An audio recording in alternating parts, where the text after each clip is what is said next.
এটা একটা পাঁকুড় গাছ, আজ এটা গাছ থেকে আমি সংগ্রহ করে এনেছি। গাছটাকে বনসাই বানানোর চেষ্টা করব।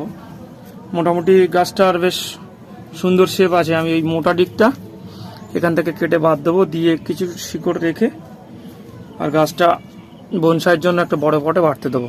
তো দেখতে থাকুন আপনারা।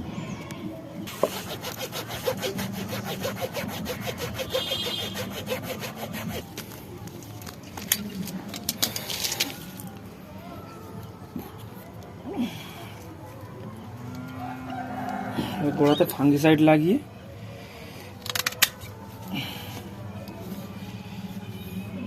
দেখুন, এটাও রাখবো না, তো এইসব এগুলো থেকে যাবে। নিচে একটু ফাঙ্গিসাইড লাগিয়ে দেবো। করা পাঁকুড় গাছটা মোটামুটি একটা বনসাই হিসেবেই আছে। তো এটাকে আমি ওই জন্য নর্মাল মাটিতে না দিয়ে একেবারে বনসাই মাটিতেই দিয়ে দেবো।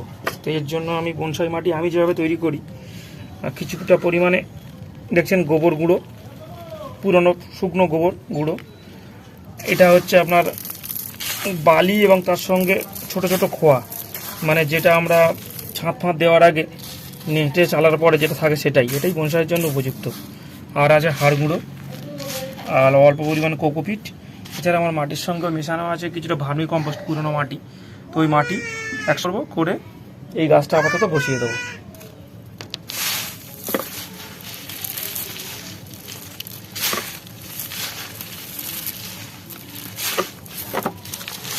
এর সঙ্গে ভার্মি দেওয়া শুকনো বাগানের মাটি, এটা আমার ভার্মি কম্পোস্ট দেওয়াই ছিল। নিমখোল দেওয়া আছে অল্প কিছু, এটা আমার পুরনো মাটি। মোটামুটি আমি আমার সমস্ত বনসাই যেগুলো করার চেষ্টা করছি প্রত্যেকটাতেই আমার এই মাটি ব্যবহার করেছি। আর একটু মাটি লাগবে। সেপ্টেম্বরের শেষ, তো কিছু পরিমাণে আমার এই সাব ফাঙ্গিসাইড একটু দিয়ে দিলাম, মাটিতেই এটা মিক্স করে দেবো।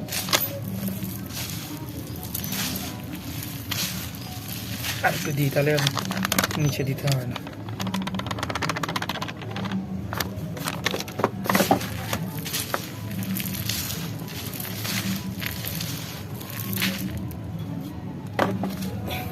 নিচে কিছু পরিমাণে আমার সেই মনকুচি দিয়ে দিলাম, দিয়ে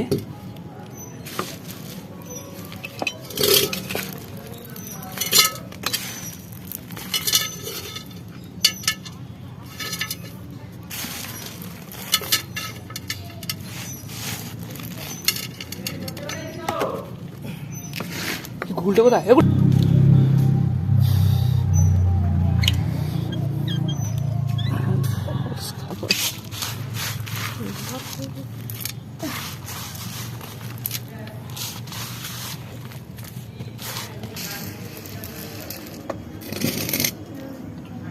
গাছটা দেখাবো।